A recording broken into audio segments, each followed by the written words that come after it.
Oh bravo. I don't know. Il est le seul. Il est unique. Bonjour à tous et bienvenue dans ce nouvel épisode de Y a-t-il un pilote dans l'écran, votre podcast préféré pour parler de séries télé.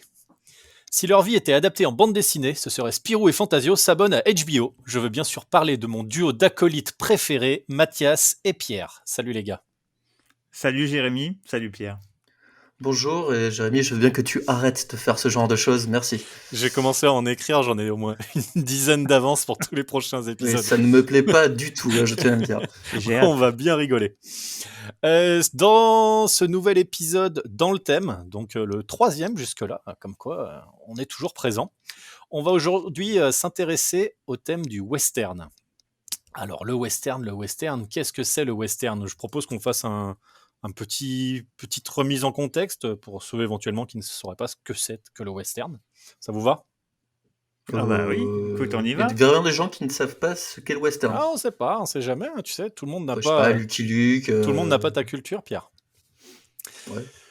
Du coup, le western au départ, c'est un genre cinématographique. Donc du cinéma, ça a été créé pour le cinéma et ça se passe principalement aux États-Unis d'Amérique à la fin du 19e siècle, pendant la période de la conquête de l'Ouest. Du coup, il y a eu une grosse apogée du western à Hollywood, donc vraiment l'âge d'or des studios hollywoodiens dans les années 50, enfin vraiment milieu du 20e siècle, ça a été le western. C'était un peu ce que sont les films de super-héros actuellement. Dans les années 50, c'était le western. Donc tous les grands films de John Wayne, les films de John Ford. Enfin moi personnellement, c'est pas trop les westerns que je regardais quand j'étais gamin, mais pourquoi pas. Du coup après le genre est un petit peu tombé et en fait c'est remonté au milieu fin des années 60, début des années 70 avec l'arrivée des western spaghetti en Europe. Où du coup là il y a eu vraiment un gros rebond avec tous les films de Sergio Leone, Il était une fois dans l'Ouest, Le Bon, la Brute et le Truand, tous ces grands classiques du cinéma. Après le western, c'est devenu un genre, mais en fait maintenant ça s'applique pas vraiment qu'au cinéma. Un peu toutes les formes d'art visuel, on va dire, ça peut être la bande dessinée, ça peut être la télévision, donc avec les séries télé. À partir du moment en fait où on garde l'ambiance et le code de l'Ouest américain, on considère que c'est un western. Par exemple, Ghost of Mars, le film de science-fiction de John Carpenter, est un western. Pourtant, ça se passe sur Mars, il y a des aliens, mais voilà, il y a une ville, il y a un train, il y a des mineurs qui creusent dans des mines. Il y a des règlements de compte au pistolet, donc voilà, tous ces petits codes qu'on peut retrouver dans les westerns. Mais D'où- Jérémy, ouais. j'ai envie de te dire, mais d'où te vient cette science du western ? Moi vraiment, alors moi je suis un gros fan de western spaghetti, vraiment quand j'étais gamin avec mon papa. Mon papa il m'a mis un jour devant Le Bon, la Brute et le Truand et puis déjà je suis tombé un peu ultra fan de Clint Eastwood qui est quand même la classe incarnée. Même encore maintenant à 95 ans, il est encore. Tu vois, j'aimerais être Clint Eastwood quand j'aurai 95 ans. Typiquement, c'est un peu un life goal achievement. Donc Sans ouais, le non, côté vraiment les républicain. western spaghetti, moi quand j'étais gamin. Et vous, du Ouais. coup, votre rapport au western en général ? Moi, j'aime bien Terence Hill et Bud Spencer. Pareil. Je trouve ça, en fait, ça me faisait énormément rire quand j'étais gamin avec mon cousin. Et mon père, à côté de ça, regardait des vrais westerns, on va dire, quoi. Non pas que. Hein. Il regardait vraiment des trucs de la grande époque, du John Ford, des machins comme Rio Bravo, Rio Lobo, tout ça. Moi, je regardais ça un peu d'un air. En fait, quand t'es petit, ça te passe un peu au-dessus. Après, tu te rends compte que c'est quand même vraiment de la balle, quoi. Et je sais pas, après, moi, j'ai pas un affect particulier avec le western. Je trouve ça très intéressant et très bien fait, mais c'est pas mon genre favori, on va dire. Même s'il y a des très beaux trucs qui ont été faits par Eastwood. Genre, on a une passion commune avec mon père pour Unforgiven, quoi, qui est c'est vraiment. chef-d'œuvre Unforgiven. Qui est incroyable à plusieurs niveaux. Mais après, il n'y a pas que ça. L'homme de haute plaine, tout ça, je trouve ça quand même super classe, quoi. Oui, il y a vraiment des trucs intéressants. Et je trouve que depuis que le cinéma propose pas mal de relectures du genre et tout ça, il y a quand même des putains de trucs qui ont été faits. Peut-être on pourra en parler tout à la fin. Il y a vraiment des petits films à conseiller quand même sur le thème. même si on est là pour parler des séries. Ouais, non, mais c'est une bonne idée aussi de proposer aussi. On est sur un épisode à thème, donc c'est bien aussi au-delà, même si on est là pour parler de séries télé, ça peut être quand même bien de proposer aux auditeurs des petites choses qui nous ont marqué dans le genre. Et toi, Mathias, du coup, ton rapport au western? Moi, c'est très classique, hein. On ne peut plus classique. Je crois que ma plus grande claque, ça a été Il était une fois dans l'Ouest, que j'ai vu beaucoup trop jeune, peut-être. Donc, j'ai vraiment absolument rien compris, mais visuellement, j'ai été très impressionné. Et je suis tout de suite tombé hyper admiratif de Charles Bronson. Et du coup, des yeux, et tout était dans le regard. Et après, à peu près au même âge, je suis tombé complètement fou de Mon nom est personne, qui était un peu plus de la gaudriole, mais finalement, en le revoyant récemment, Mais là, pas tant que ça, en fait. je me suis dit, voilà, ouais, il y avait le côté Terence Hill et j'étais un peu comme Pierre, j'étais très fan de Terence Hill et Bud Spencer, mais en fait, Mon nom est personne est beaucoup plus malin et beaucoup plus profond qu'il n'y paraît. Ouais, je pense qu'on a trop associé justement au côté Terence Hill humoristique, et en fait, quand tu revois Mon nom est personne, même s'il y a quelques blagues, ça reste quand même un pur western spaghetti, un peu craspec même. Ouais, ouais, puis la fable du petit oiseau qui tombe dans la bouse de vache, pour moi, c'est un mantra de vie qui m'accompagnera jusqu'à la fin, jusqu'à mon dernier souffle. Voilà. Ouais, et puis c'est vrai que c'est aussi souvent des bandes originales assez cultes pour tous ces westerns-là, hein. C'est vrai que Ennio Morricone, il a quand même mis la barre assez haut. Ouais. Et juste pour celles et ceux qui n'auraient pas vu Mon nom est personne, c'est la fable, c'est quand on te fout dans la merde, c'est pas forcément pour ton mal, et quand on t'en retire, c'est pas forcément pour ton bien. Et elle est très bien illustrée par Terence Hill. Je vous recommande. C'est beau ce que tu dis, Mathias. Du coup, revenons à la télé, parce que oui, du coup, le western, en fait, il débarque à la télévision aux États-Unis dans les années 50, donc avec quelques très gros succès. Donc, il y avait Rintintin. Alors, moi, mon père regardait Rintintin quand il était petit, c'était la série avec le berger allemand, là, je crois. Il y avait Gunsmoke, alors que je ne connaissais pas, qui est une série, pareil, qui a duré pendant 20 ans. Donc c'est assez énorme. Bonanza aussi, qui a duré presque une quinzaine Et d'années. Donc vraiment des Au nom gros... de la loi, non, aussi. Hein? Au nom de la loi avec Yul Brynner aussi, je crois. Non, c'est Steve McQueen. Bah, Steve j'allais McQueen, je suis j'allais fatigué, en parler excuse-moi. justement, parce que c'est vrai que du coup, ces séries western, ça a été des tremplins pour quelques acteurs. Donc justement, Steve McQueen a été découvert dans Au nom de la loi. Clint Eastwood a été découvert dans Rawhide. Donc c'est vrai que les rôles de cow-boy lui ont un peu collé à la peau pendant quelques temps, jusqu'à qu'il s'en détache aussi en tant que réalisateur. Et du coup, dans les années 60, pareil, il y a une série qui a rencontré un franc succès. Et cette série commençait par ce générique emblématique que vous connaissez tous.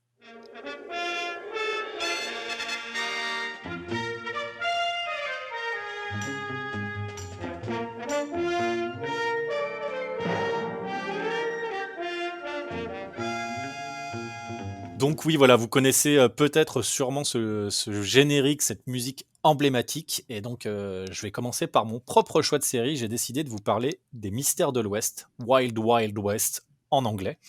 Alors, avant de commencer vraiment à parler de la série et de son pilote, pourquoi j'ai choisi cette série? Alors, vous allez me dire, oui, effectivement, pourquoi Jérémy il choisit des séries de 1965? Qu'est-ce qui t'arrive? En fait, c'est tout simple. Il faut revenir à la fin des années 90, un temps que les moins de 20 ans ne peuvent pas connaître. À une époque où, chez mes parents, on avait 5 chaînes de télévision. On n'avait pas encore la DSL, donc on pouvait pas télécharger des films ou des séries. Puis de toute façon, le téléchargement de séries est arrivé un peu plus tard. Et donc moi, en fait, ma culture série, je l'ai fait sur M6 principalement. Donc les samedis après-midi, les samedis soirs avec la trilogie du samedi. Et donc les samedis après-midi sur M6, il y avait des enchaînements assez cultes. On avait Chapeau melon et bottes de cuir, on avait Amicalement vôtre, et on avait également Les Mystères de l'Ouest. Alors les Mystères de l'Ouest, qu'est-ce que c'est? Donc c'est un genre déjà à part dans le western, c'est du weird western. Alors le weird western, qu'est-ce que c'est? Donc weird, étrange. Donc en fait c'est un genre, il y en a pas beaucoup dans le weird western. C'est du western mélangé avec d'autres genres, donc l'horreur, l'occulte, la fantasy. Donc il y a par exemple le comics Jonah X chez DC Comics, que vous connaissez peut-être si vous lisez un peu des comics ou si vous avez vu la magnifique adaptation cinématographique avec Josh Brolin. Donc revenons au Mystère de l'Ouest, donc un weird western donc créé par Michael Garrison en 1965. Alors ça a été créé pour la chaîne CBS à l'époque. C'est une série qui a duré 4 saisons 104 épisodes, donc des épisodes de 50 minutes environ. Donc à l'époque, en fait, pour remettre dans le contexte, le western commençait déjà un petit peu à descendre, et ce qui commençait à cartonner, c'était les films d'espions. Donc James Bond par Sean Connery venait d'arriver, le 4e film était en préparation, donc vraiment les espions, c'était le truc à la mode.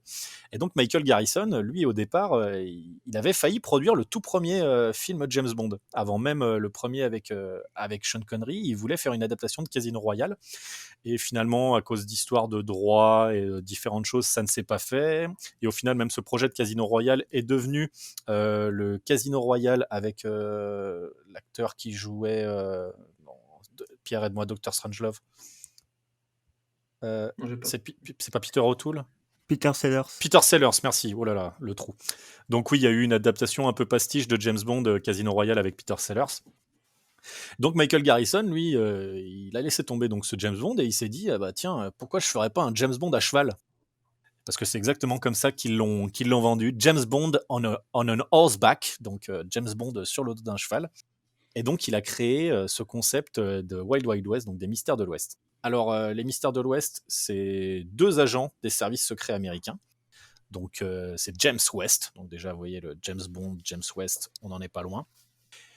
Et son fidèle acolyte Artemus Gordon. Donc, vraiment, je trouve le nom du mec génial. Vraiment, juste déjà, juste les noms des mecs, je trouve ça génial, moi. James West et Artemus Gordon, t'as envie d'écouter. Tu vois, c'est un peu comme les Pierre et Mathias, mais de la série télé, quoi.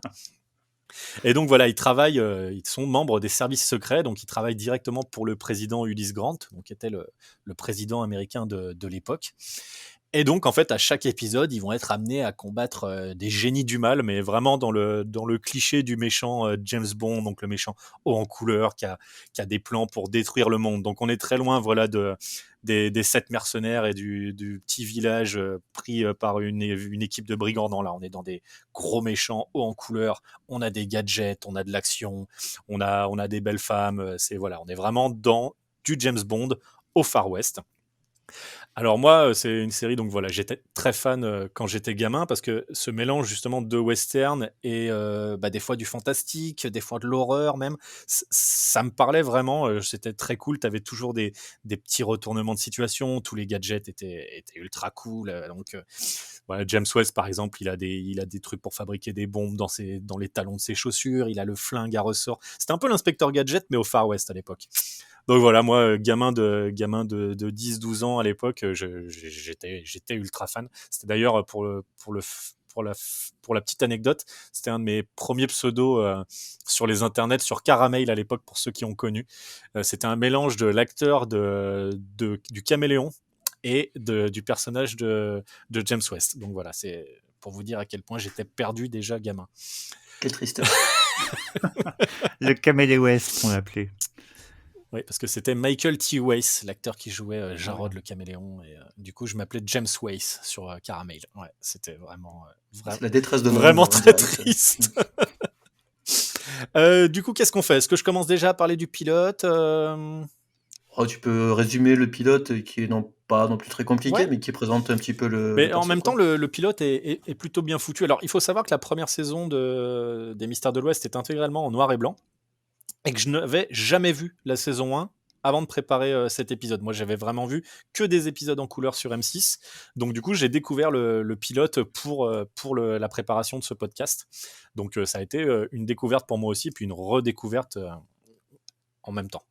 Donc, en fait, le pilote démarre justement par le personnage de James West qui est arrêté. Donc, on ne sait pas trop. Il est traîné devant le président Ulysse Grant, et en fait on se rend compte que c'était juste un moyen détourné de faire croire qu'il était un peu recherché et tout, mais en fait pas du tout, c'est juste il est en couverture, il est sous couverture, et en fait le président Grant l'envoie en mission, donc il y a comment dire, en fait il y a un village qui est au Nouveau-Mexique, qui est un peu géré apparemment par un grand méchant qui s'appelle Manolo, et du coup James West est envoyé là-bas avec Artemus Gordon pour enquêter et pour mettre fin à la domination sans partage de Manolo sur ce village. Alors ce qui est drôle, c'est que le tout premier plan commence par une espèce de garde clochard alcoolique qui vient et qui rigole parce que James West est mis au fer, est arrêté, tout ça. Et en fait, on découvre un peu après que ce clochard alcoolique n'est en fait autre que Artemus Gordon déguisé. Et donc en fait, je trouve ça génial parce que dès le premier plan, on met en place le personnage d'Artemus Gordon dans un déguisement, ce qui va être la marque de fabrique du personnage sur toute la série. C'est un roi du déguisement. C'est Sherlock Holmes pour le coup. Et l'acteur est incroyable sur ça. C'est vrai que les déguisements sont toujours fous sur les maquillages et à chaque fois, il est possédé par les personnages qu'il joue. Donc je trouve ça génial qu'on démarre direct la série sur le personnage en costume et non pas sur le personnage tel qu'il est dans la vraie vie. Après, le personnage de James West est introduit assez classiquement. Voilà, c'est le beau gosse, voilà, un peu coureur de jupons, fort à la baston, voilà, qui est là pour défendre la veuve et l'orphelin, mais surtout la veuve, on ne va pas se mentir. Donc voilà, on a un duo vraiment qui détonne. On sent que les deux acteurs, il y a une alchimie qui fonctionne à merveille. Donc le pilote est plutôt cool. Donc on a déjà ce petit générique en animation, ce qui n'était pas vraiment la norme à l'époque. Enfin, je me rappelle pas trop de générique de séries télé qui était comme ça en animation traditionnelle. Le générique qui va très légèrement changer, pas pour le mieux d'ailleurs, c'est que la partie avec la femme dans le pilote, donc on a une femme qui essaye de poignarder James West dans le dos, et en fait il l'embrasse, et du coup sous le coup de l'amour, elle arrête de vouloir le tuer. Tandis qu'après ils ont changé, et en fait il lui met une énorme droite dans la tronche pour qu'elle ne le plante pas dans le dos. Donc on va dire que c'est pas vraiment la meilleure image qu'on a envie de donner d'un personnage de nos jours. Donc après, je me rappelle pas que James frappe des femmes dans la série, donc j'espère qu'il ne va pas rentrer dans ce genre de travers un peu plus tard. Donc voilà, après épisode assez classique qui met en place les personnages. Donc on a un méchant qui n'est pas vraiment le méchant, parce qu'en fait on a une grosse révélation à la fin, et en fait il y avait un sombre criminel qui gérait tout ça dans l'ombre. Là, pareil, en termes d'appropriation culturelle, je pense pas que ça passerait de nos jours, parce que on est dans la Asian Face. Je sais pas si c'est quelque chose qui existe, mais voilà, on a un acteur blanc qui joue un latino qui se déguise en asiatique. Donc là, je pense que de nos jours, c'est juste impossible de faire ça. Là, je pense que tu as énormément d'associations qui te tombent sur le dos. En tout cas, la révélation marche bien. Moi, je trouve que le pilote, même si c'est un peu long, c'est vrai que des 50 minutes pour l'époque, je trouve que ça pique un peu quand même sur la durée. Mais je le trouve plutôt plaisant. Et je trouve que c'est une bonne mise en situation du concept. Qu'est-ce que vous en avez pensé, vous, les gars ? Alors, moi, c'est assez bizarre parce qu'autant j'ai beaucoup de souvenirs des séries sur M6 dont tu as parlé, autant les Mistoires de l'Ouest, j'en en ai aucun souvenir, mais vraiment. À part le triste souvenir du film de 99 avec Will Smith, qui pour moi est un. On avait dit qu'on n'en parlait pas, s'il te plaît. Oui, non, voilà, je fais Ne l'impasse brise dessus. pas mon cœur. J'ai été le voir au cinéma, ce truc. Mais moi aussi. Voilà. Et en fait, là, alors honnêtement, moi, en ce moment, je suis peut-être un peu fatigué. Je me suis endormi 4 fois devant le pilote. Non, mais je me suis endormi vraiment à chaque fois que je la regardais, parce que c'est vraiment un rythme d'un autre âge. Ça se sent en direct, tout dans la mise en scène, avec tout est souligné par une petite musique, tout ça. Donc il faut faire l'effort pour le regarder. Peut-être que la série par la suite elle s'accélère un peu, mais là le pilote il est quand même assez lent, hein. Mais sinon je trouve qu'il y a quand même il y a une certaine qualité dans la fabrication de la série. Il y a un certain c'est assez bien mis en scène. Bon, après c'est très classique, hein, mais c'est bien mis en scène. Il y a certaine qualité dans les décors, dans La photo. dans la photo, je sais pas, c'est même les costumes, tout ça, c'est assez, ça marche plutôt bien. Après l'intrigue, je veux dire, on l'a vu et revu, donc effectivement, peut-être en 1960, t'étais un peu surpris. Aujourd'hui, bon, tu te dis bon, ok, pourquoi pas. Mais je sais pas, je trouve que en fait, ce qui fait vraiment le truc, je pense, c'est le charme des deux persos principaux qui est indéniable, et les deux marchent très bien ensemble. Et ça, ça te réveille un peu quand ils sont là, mais quand c'est tout le reste, honnêtement, moi j'étais en demi-sommeil, donc voilà, ça m'a. Non, mais après c'est une série, je ne pense pas que je me taperai l'intégrale des Mystères de l'Ouest. De quoi ? Bah attends, mais il y a que désolé. 104 épisodes, Pierre, fais un effort, quoi. Ouais. En plus, si tu Non, mais je t'endors ne sais devant, pas. regarde, ça peut être un peu ton Derrick de fin de soirée, quoi. Oui, mais bon, je rate pas direct non plus, donc. Mais non, mais après, Ça, c'est une bonne série. Tu peux comprendre pourquoi il y a un côté très culte.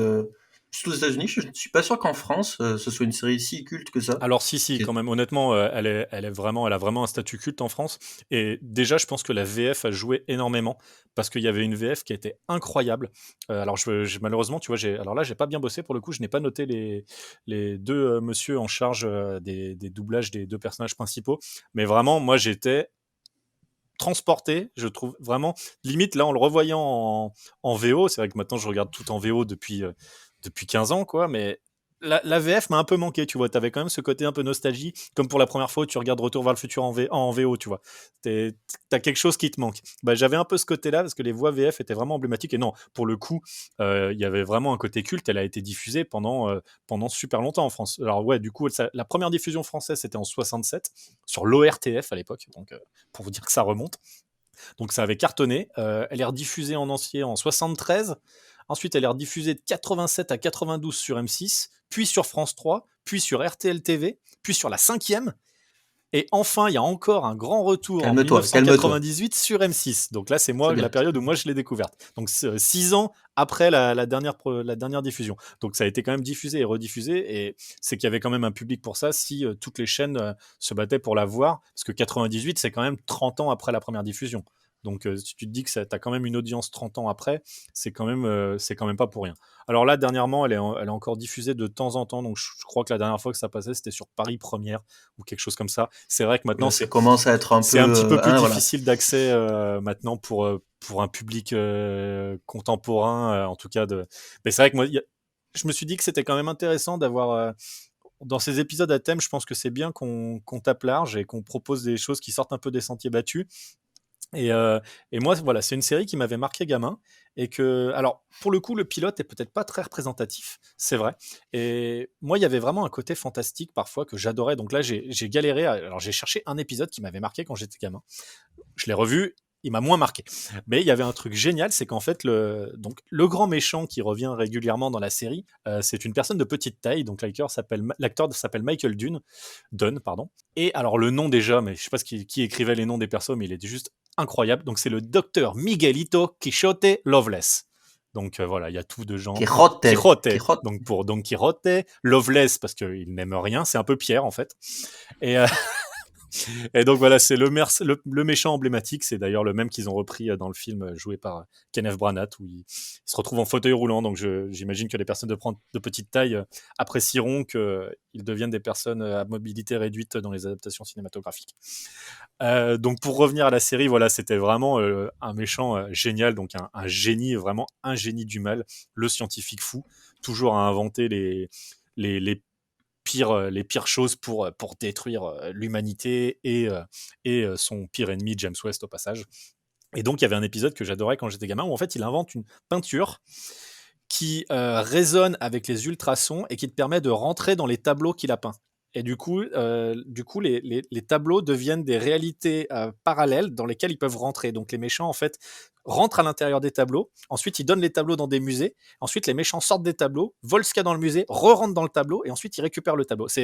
Le concept est incroyable. Ça a été repris d'ailleurs dans Doctor Who il n'y a pas longtemps, dans un épisode. Donc je pense que cet épisode de Doctor Who est clairement inspiré de cet épisode de Mystère de l'Ouest. Calme-toi, calme-toi.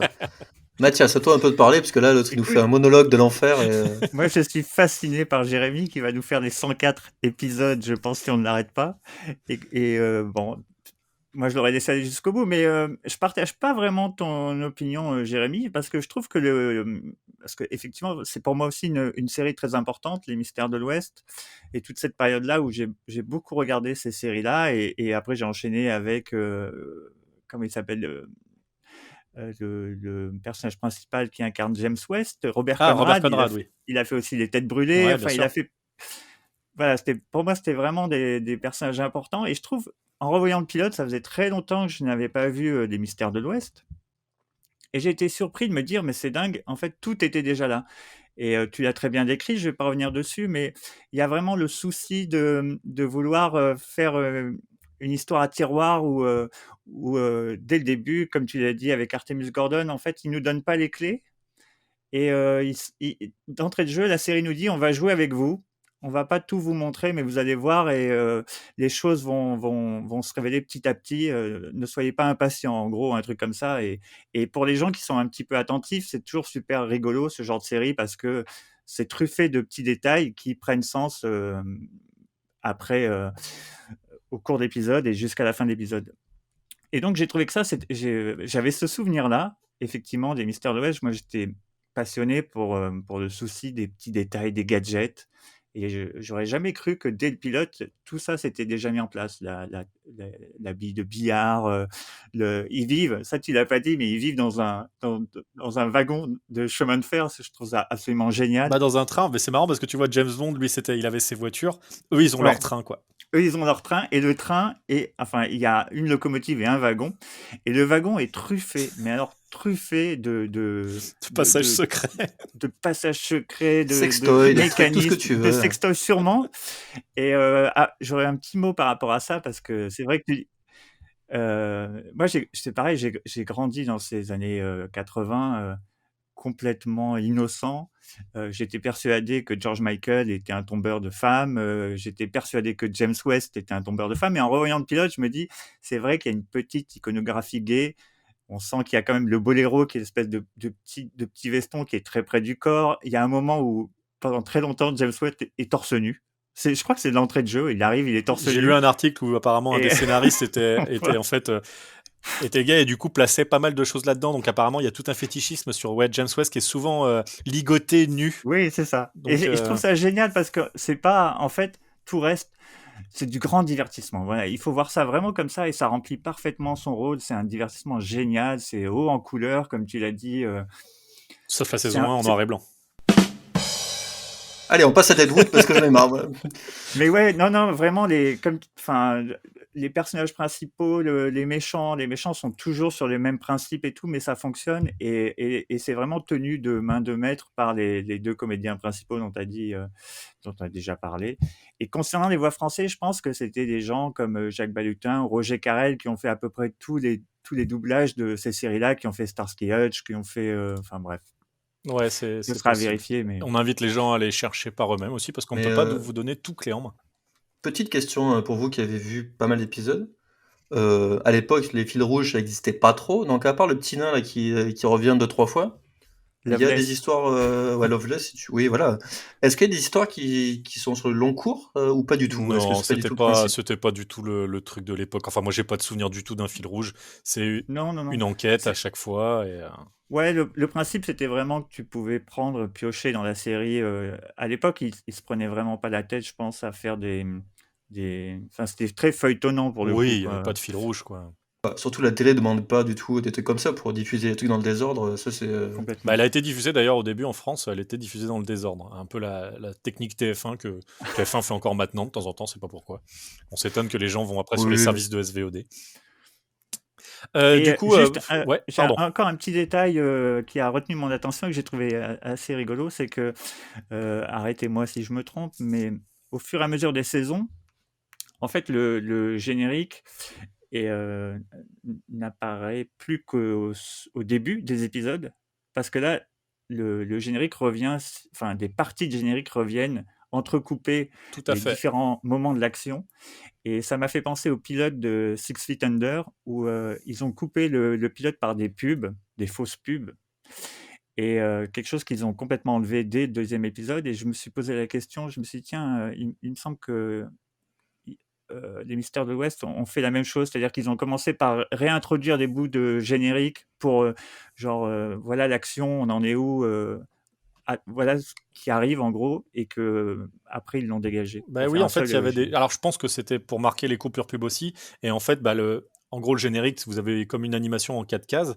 Et en fait, pour 4 fois dans l'épisode, donc pour le lancement des coupures pub, on avait un freeze frame, donc l'image qui se figeait. On avait un procédé qui transformait l'image en animation et elle se retrouvait intégrée dans l'une des 4 cases du générique. Et donc, ça permettait déjà de savoir voilà, quelle partie on en était de l'épisode. Moi, c'était un peu mon truc quand j'étais gamin. Du coup, je savais à peu près, on est au milieu de l'épisode, c'est bientôt la fin.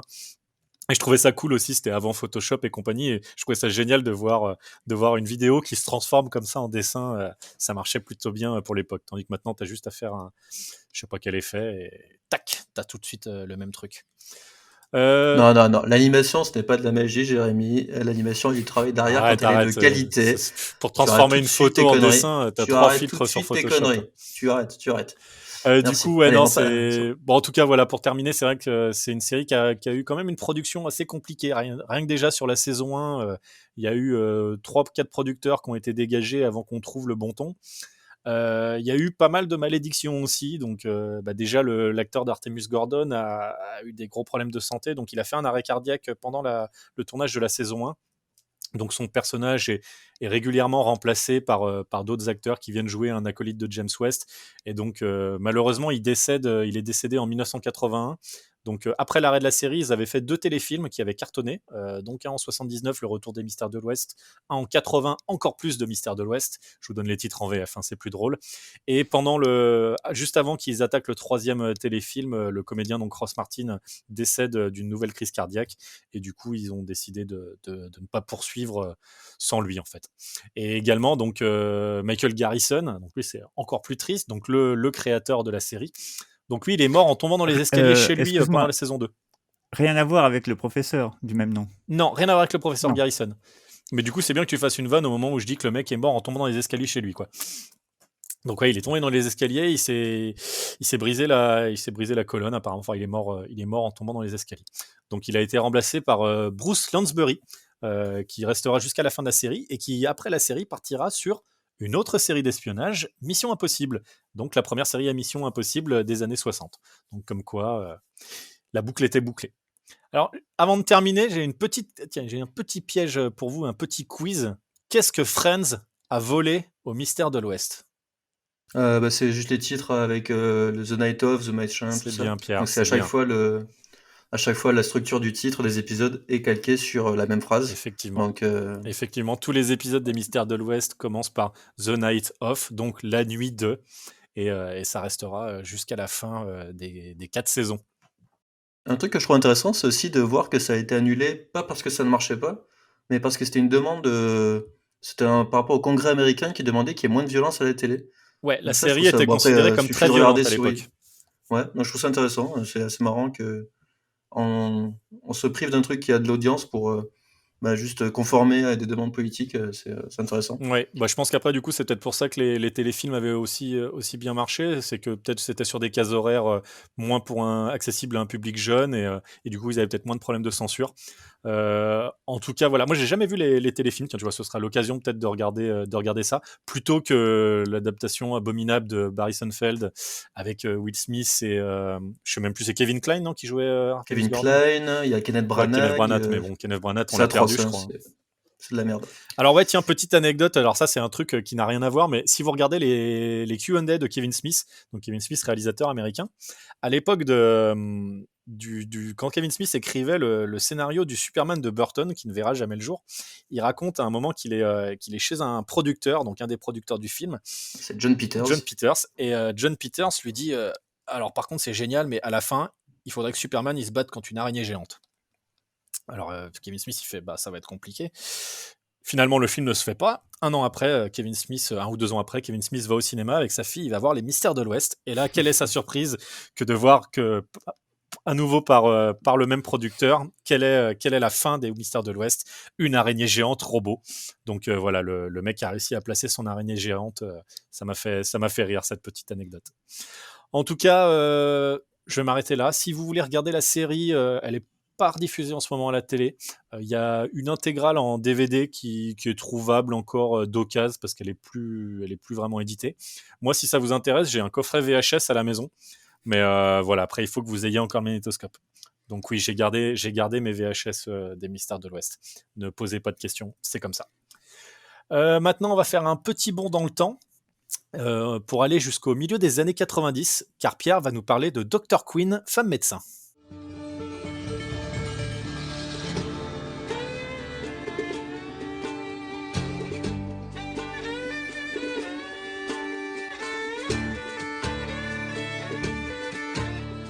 Bon, d'accord, c'était pas très drôle. Vous avez sûrement reconnu au générique que malheureusement ce n'est pas Dr. Quinn, femme médecin.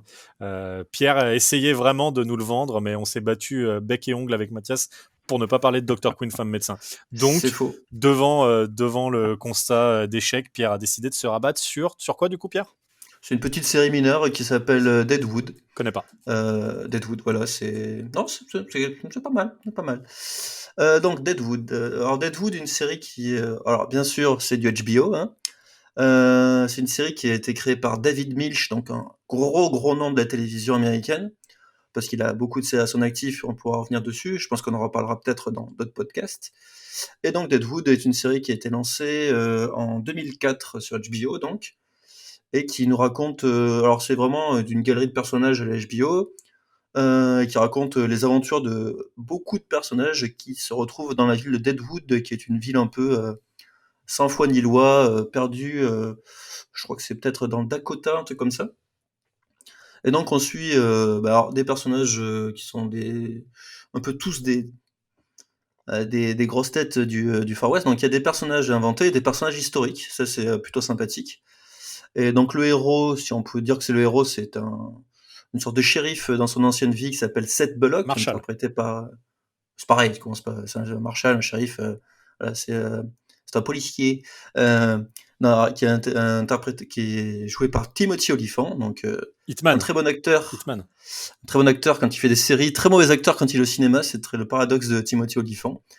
Et donc qui arrive avec un ami à lui pour ouvrir une quincaillerie dans Deadwood, et très vite il se retrouve embarqué dans tout un tas d'affaires un peu bordéliques, et la plupart des affaires sont reliées au patron du saloon, un des saloons de la ville, qui est le personnage mythique de Deadwood, on va dire, c'est Al Swearingen, très compliqué à prononcer. Tu peux le redire, s'il te plaît, j'ai rien compris. C'est Al Swearingen, voilà. Ok. Al, on va dire Al, hein, Ouais, on va dire qui est joué Al. par Al, qui est joué par Alf, et pas voilà, qui est joué par Ian McShane, donc un acteur formidable, qui est vraiment incroyable dans la série et ça a fait quand même beaucoup à la popularité de cette série.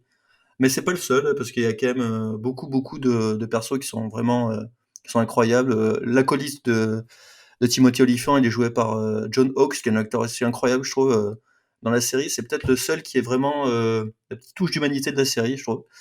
Et après, il y a celui qui joue, par exemple, Wild Bill Hickok, est incroyable aussi, c'est Keith Carradine. Il y a vraiment tous les personnages sont assez marquants. Et bon, après, Deadwood, ça raconte beaucoup de choses à la fois. C'est vraiment typique des productions HBO de l'époque. Donc c'est des intrigues assez... un peu de politique, un peu des affaires toujours un peu sordides du Far West de cette époque. Donc des affaires de meurtre, des affaires d'extorsion, c'est tout. C'est très plaisant hein, comme ambiance, donc c'est toujours le bordel. Mais Deadwood, c'est quand même... c'est une série produite avec beaucoup de moyens, on va dire, parce que la reconstitution de l'époque est vraiment classe. Ouais, franchement, alors, il faut savoir qu'il y a eu 3 saisons et un film. Personnellement, je n'ai vu que 2 saisons et demie, donc là, je pense que je vais repartir pour faire la complète. Et Œuf, jambon, fromage. Exactement. Mais le pilote, en fait, c'est juste l'arrivée dans la ville de Deadwood. Donc, on introduit vite fait le perso principal. On voit que c'est un mec qui est très droit dans ses bottes. Hein, genre, il aide un mec à se pendre dans la scène d'intro. Ok. Et après, il se barre. Voilà, et il arrive à Deadwood. Et là, il commence déjà à poser un peu son charisme sur tout le monde. Il calme des mecs, tout ça. Et il croise d'autres personnages. Et c'est franchement... t'embarques là-dedans, alors c'est vraiment très très HBO dans l'esprit, c'est beaucoup de violence, un peu de sexe, des personnages voilà, des personnages complexes, tout ça. Mais ça marche, franchement, ça marche tellement bien que au final, Deadwood, il faut juste le vivre, après il faut s'accrocher parce que c'est un peu violent, mais tout est plutôt de qualité. Moi, je n'ai pas que quoi. Il y a quelques trucs qui m'ennuient un peu dans la série, mais on pourra peut-être en parler plus tard. Vous, je pense pas que c'est une découverte pour vous, peut-être. Est-ce que quelqu'un a découvert la série aujourd'hui? Pas du tout. Non. Non. Et Mathias non plus, j'imagine. Non plus. D'accord. Vous avez un point de vue sur Deadwood, pour vous, c'est quoi? Est-ce que... Ouais, pour aller dans ton sens par rapport à la façon dont tu as amené la série, je vois que le pilote, en fait, c'est l'émergence d'une ville qui sort directement de la boue de chercheurs d'or. En fait, tout tourne autour de ça. Il y a un commerce qui essaye de grandir dans l'Ouest, qui est donc des chercheurs d'or. Et cette ville-là qui est sortie vraiment, on a l'impression qu'elle est sortie de la boue parce que quand comment il s'appelle, quand le héros, quand Seth Bullock arrive avec son comparse, ils ont juste une tente. On leur file une tente et ils payent un loyer et on voit qu'il y a juste une rue principale et que tout transite par cette seule et unique rue. Et il y a ce truc-là on assiste à la naissance de quelque chose qui est une sorte d'écosystème, de microcosme où tous les petits, on se rend compte très rapidement que l'essentiel est là, c'est-à-dire qu'il y a le saloon avec son commerce où les gens rentrent, sortent, il y a du marchandage, il y a le médecin qui est super important aussi. On sent qu'il y a l'arrivée d'un homme de foi. Et donc, il y a aussi le reporter qui est là, il y a un journaliste qui est là pour rendre des faits, il y a l'arrivée incroyable euh, de, Wild de Bill. ce White Bill là qui est un héros national et qui les gens alors que ce qui est génial c'est que les gens l'ont vu tuer donc tout le monde sait qui c'est alors qu'on sait très bien qu'il n'y a pas de journaux, il n'y a rien, il n'y a pas de moyens de Ça, communication. c'est marrant parce que moi, quand j'avais vu la série la première fois, donc à l'époque en 2004, je pensais que c'était Buffalo Bill, Wild Billy Cock, parce que j'ai pas du tout la culture de cette époque-là américaine. Et en fait, non, c'est pas du tout les mêmes personnages, en fait. Mais c'est un Non vrai mais mec, Wild Billy Cock, quoi. c'est un vrai mec et il y a Calamity Jane aussi qui est Ouais. là, qui est complètement fan de ce mec-là et qui est la comédienne qui joue Calamity Jane est absolument incroyable. Enfin, de toute façon, Pierre l'a dit, hein, le casting est hors norme. C'est vraiment des comédiens comme on n'en a jamais vu. Et moi, je vais aller un peu plus loin que toi. Pour moi, Deadwood, il y a un côté théâtre dans le sens le plus noble du terme. C'est-à-dire que David Milch, dans son écriture, il est au-dessus de tout le monde. Il a une façon d'écrire qui est à la fois sophistiquée et qui est d'une richesse folle. C'est-à-dire que les scènes, quand on les regarde, on a l'impression d'être là, on a l'impression d'être dans une salle de théâtre et de les avoir devant nous sur scène. Et chaque mot compte. Et le dialogue qu'il a au tout début, Seth Bullock quand il est encore Marshall, avant qu'il ne rentre son étoile, ce dialogue est génial, il est fou. Alors que tu te dis que le cutéreux qui est en tôle, il serait jamais capable d'articuler les mots comme ça, d'avoir une pensée aussi profonde. Et tout est super habile. Et en revoyant le pilote, ça m'a fait penser vraiment au voyage au bout de la nuit de Céline. Il y a ce truc-là qui est très charnel. On est vraiment dans la chair, on est dans l'humain, mais dans tout ce qu'il a de plus sale. Et on sent qu'il y a une volonté de vivre chez ces personnages-là et que s'il faut tuer pour vivre, ils vont le faire sans se poser de questions. Et en même temps, c'est le début de l'industrialisation. On sent que les gens essayent de se sortir de cette boue-là, mais que ça va pas être facile, quoi. Et je trouve que dès le pilote, tous ces enjeux-là sont mis en place et il y a de l'aristocratie, il y a vraiment, enfin, il y a tous les niveaux, toute la société, tout est là, tout est réuni et c'est hyper fort. Voilà. C'est bien. Non, mais oui, non, mais bah écoute, moi, j'ai que dire de plus après tout ça. Je l'avais découvert à l'époque, hein, la série aussi en 2004, donc comme Pierre, mais je crois que j'ai pas commencé la saison 3. Je crois que j'avais vu que les 2 premières saisons. Donc bah, j'avais adoré. Mais du coup, c'est marrant parce que de la revoir 15 ans après maintenant, parce que je l'avais pas revu depuis, déjà, je me rends compte que ça a pas pris une ride. Vraiment. Ah Alors, non, je sais pas pas du si tout. la réalisation, elle est impeccable. Vraiment, la série, elle Bah, sortirait. le pilote est réalisé par Walter Hill, Oui, qui est pas un grand cinéaste, c'est mais pas un no-name qui non est quand plus, même quoi. un certain cinéaste, quand même. La scène d'introduction, je trouve vraiment incroyable. Parce que pour le coup, on démarre pas. C'est marrant parce que Deadwood, c'est le nom de la ville. Et en fait, la série ne commence pas sur la ville, elle commence sur le personnage de Timothy Olyphant. Donc sur son héros, même si c'est pas vraiment un. Enfin, c'est un héros, mais voilà, je trouve ça rigolo d'introduire la série à travers lui et non pas à travers la ville. Et c'est vrai que cette scène d'introduction, elle est assez dingue parce qu'en fait, tu mets en place ton personnage principal avec tous ses enjeux et toute sa philosophie, psychologie, juste avec cette petite scène de 5 minutes. Et puis derrière, t'arrives à Deadwood, tu découvres la saleté, la boue, le sang, la sueur. Tu découvres Hal et son saloon. C'est avec Ian McShane. Moi, je l'avais découvert avec cette série à l'époque, mais enfin depuis où qu'il aille, il transpire la classe. C'est juste incroyable. Il troue l'écran où qu'il aille, que ce soit un petit écran ou un grand écran. Donc non, que dire de plus? Alors si, par contre, je me suis fait une réflexion en la revoyant là. Donc du coup, j'ai attaqué. Je crois que je suis attaqué à me la refaire en entier. Donc je suis au milieu de la saison 1 à peu près. Et alors vraiment, c'est la première chose que j'ai pensé. J'ai fait, mais en fait, Red Dead Redemption 2, c'est Deadwood. En fait, ils ont tout pris dans Deadwood. Parce que alors, je suis un gros joueur de Red Dead 1 et 2. Et de le revoir maintenant, vraiment, tout Red Dead 2, c'est dans Deadwood, quoi. Ils ont pris Bah tout ouais, ce qui fait l'essence du western sale, parce qu'on n'est pas on est vraiment très loin de l'iconisation du cow-boy propre à la John Wayne, avec les méchants indiens. Et non, là, on est vraiment dans du sale. Les mecs, c'est tous des enfoirés. Les règlements de compte, ça se tire dans le dos. Il n'y a pas un mec qui va être au milieu. Rendez-vous à 6 heures quand le soleil se lève. Non, là, c'est tous des ordures. C'est chacun pour sa gueule. L'important, c'est de trouver de l'or, c'est de devenir riche et de survivre, quoi. Parce que les mecs, c'est un peu le but, c'est qu'ils essayaient de survivre aussi. Et donc vraiment, j'ai trouvé que l'ambiance qu'on a dans Red Dead 2, en fait, elle vient complètement de Deadwood. Donc non, très content d'avoir pu la revoir et du coup d'avoir une belle occasion de me la refaire et surtout de la terminer. Parce que c'est vrai que je ne l'avais pas terminée et voilà. Vraiment, merci. Merci pour ce choix, même si Ouais, c'était non, un mais choix un peu logique, ouais, de c'est toute évident, façon, de mais parler de Deadwood si on parle de séries et de western, quoi. t'es obligé de parler de Deadwood de toute façon pour parler des séries de western. Après, ce qui est intéressant, c'est que David Milch, il s'était inspiré de. Apparemment, il y a pas mal de fils conducteurs des histoires qui viennent de coupures de journaux de l'époque, qui traitaient des rumeurs ou de l'actualité de Deadwood. Alors, je pense que c'était un peu parcellé, mais je pense que il a quand même une certaine. Il a bien recherché ses thèmes et ses histoires autour de des Black Hills. Donc, les Black Hills, c'est là où ça se passe, hein. Mais franchement, ouais, c'est vraiment. Après, moi, j'ai quelques. Il y a des personnages qui m'agacent un petit peu dans la série. Je trouve qu'il y en a tellement au final que tu peux pas accrocher avec tout le monde. Moi, la description de Calamity James, même si c'est peut-être une description fidèle, je n'accroche pas du tout au personnage. Elle est très bien jouée.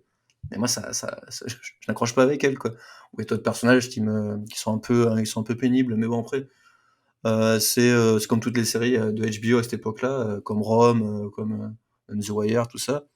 C'est tellement des galeries de personnages haut en couleur que tu es Et obligé poussé à de. l'excès, ouais. Ouais. Mais bon, après, Ouais, c'est vraiment. enfin, C'est poussés à classique, l'excès, hein. je sais pas, je dirais pas qu'ils sont poussés à l'excès. Je pense que c'était une période où les excès étaient le lieu commun, quoi. Enfin, C'est Oui, vrai, non, mais c'est tu vrai. vois bien que des personnages comme Farnham, le patron d'hôtel, le type, Ouais, non, mais c'est lui, c'est pas aberrant, tu possible. vois. Tu peux pas être une ordure à ce point-là, tu vois. Il y a des limites. Ouais, mais je sais quoi, vraiment, après, il devait y avoir des mecs complètement tarés dans l'Ouest, parce que forcément, c'était la période.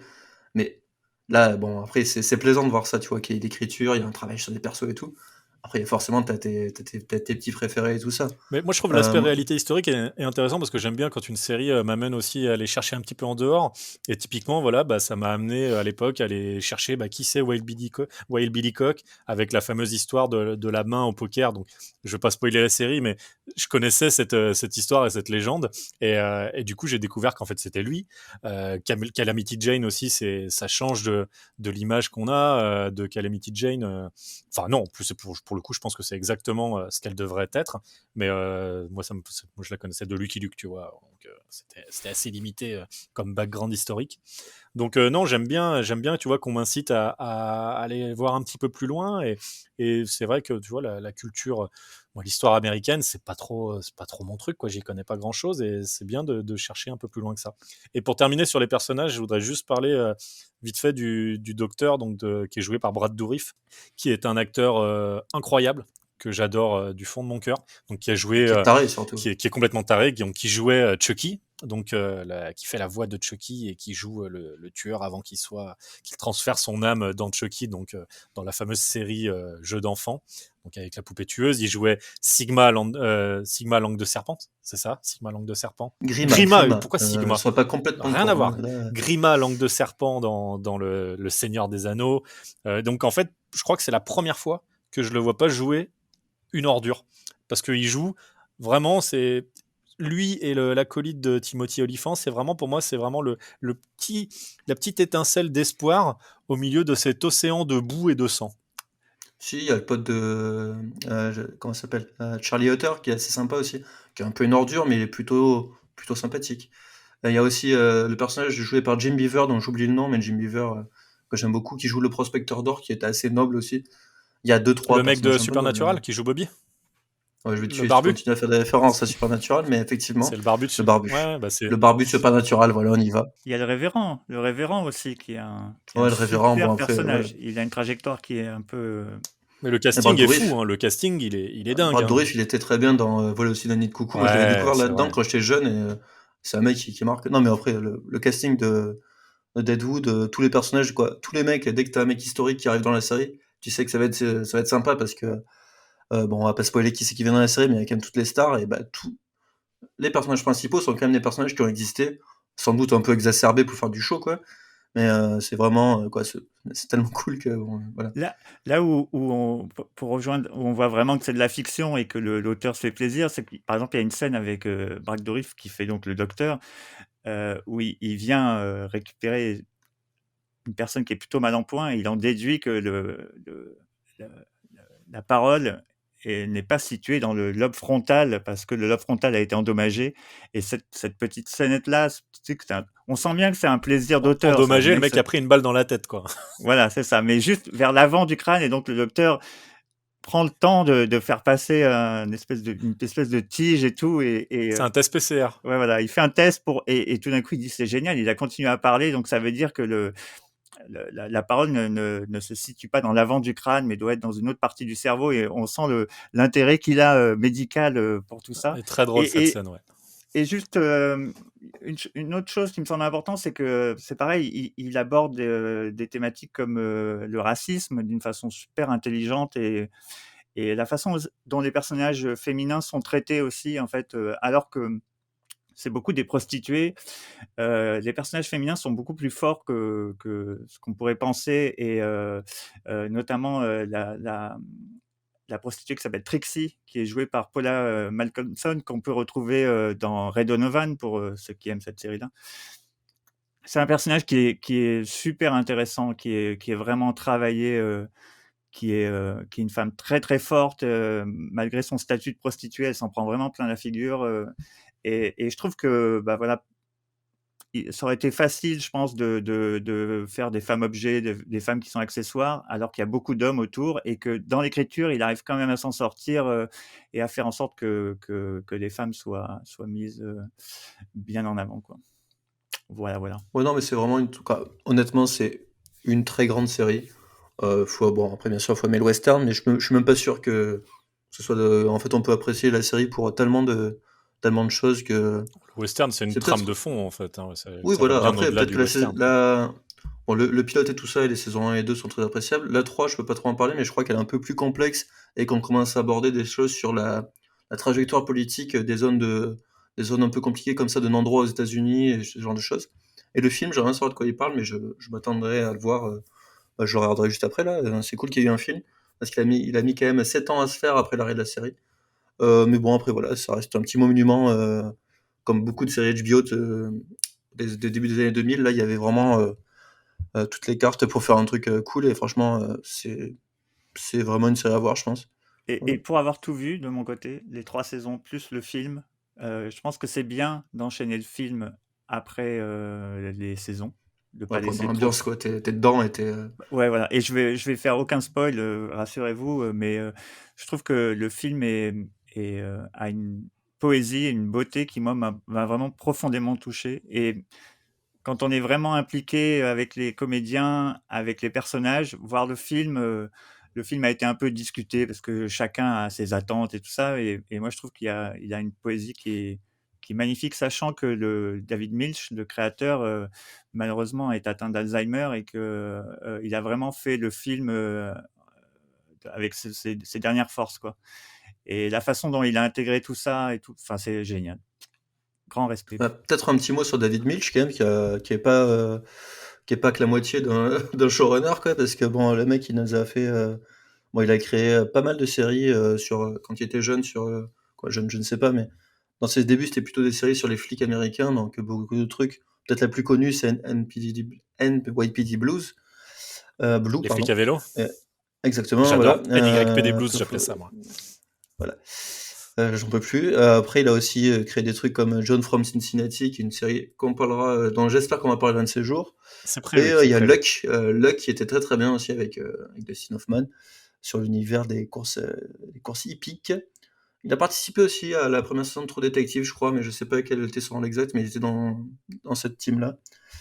Et depuis, vu qu'il a des soucis de santé, il ne fait plus rien, mais bon. Ouais, il a déjà Voilà, laissé pas mal de voilà, il a belles un choses. bon parcours. Et du Et coup, juste, pardon. non, ouais, juste une dernière chose. C'est pour ça que j'ai parlé du voyage au bout de la nuit de Céline, parce que David Milch avait une réputation d'être un auteur un peu sulfureux, un petit peu difficile à gérer. Notamment, il aurait été vu en train de faire pipi depuis le premier étage par la fenêtre dans des locaux de HBO. Enfin, c'est quelqu'un qui était un petit peu comme ça, déjanté. Si vous lisez comment ça s'appelle, l'historique d'HBO, tout ça, vous pourrez tomber sur des anecdotes qui sont assez truculentes. Et voilà, c'était un personnage, enfin il n'est pas encore mort, mais c'est un personnage entier avec tout ce que ça peut avoir d'à côté, quoi. Pas forcément positif. Du coup, est-ce qu'on passerait pas à notre troisième série Juste avant, si on veut regarder, si on veut regarder Dead Wolves, là, comment ça se Alors, passe? c'est disponible en France, c'est disponible sur Canal+ Série. On peut aussi trouver des coffrets DVD qui sont plutôt de bonne qualité. Moi, j'ai encore le mien, je crois. Blu-ray aussi? Blu-ray ou pas du tout? Blu-ray, je ne sais pas, donc peut-être. Je crois que le film est dispo aussi sur OCS, mais uniquement le Sur film. OCS, exactement, ouais. Et voilà, donc c'est assez facile à trouver, et franchement, ça vaut le coup, même si c'est pas effectivement... ça peut être remasterisé sur du 4K, effectivement, Du c'est coup, je quand sais plus même... si on l'a dit, c'est des saisons de combien d'épisodes? Alors, c'est des saisons de 13 épisodes, je crois, il me semble bien, ou 12 peut-être. Non, c'est 12, ouais, parce qu'il y a 36 épisodes. D'une heure chacun. Voilà. Oui, ça fait sa bonne heure, et ça se savoure, hein, Bon, Non, c'est un gros morceau quand même, hein. Voilà. Merci Pierre pour cette belle série, cette belle découverte encore. Tu nous gâtes chaque semaine de tes choix toujours En même temps, c'est plus facile, délicieux. tu prends HBO et tu prends En une même série, temps, il et va en toujours à la général, facilité parce que Pierre choisit les séries avant nous et nous, on fait avec les restes. Du coup, je vous propose de voyager légèrement dans le futur, de quelques années jusqu'en 2011, et on va rester dans la boue et dans le sang avec la série de Mathias.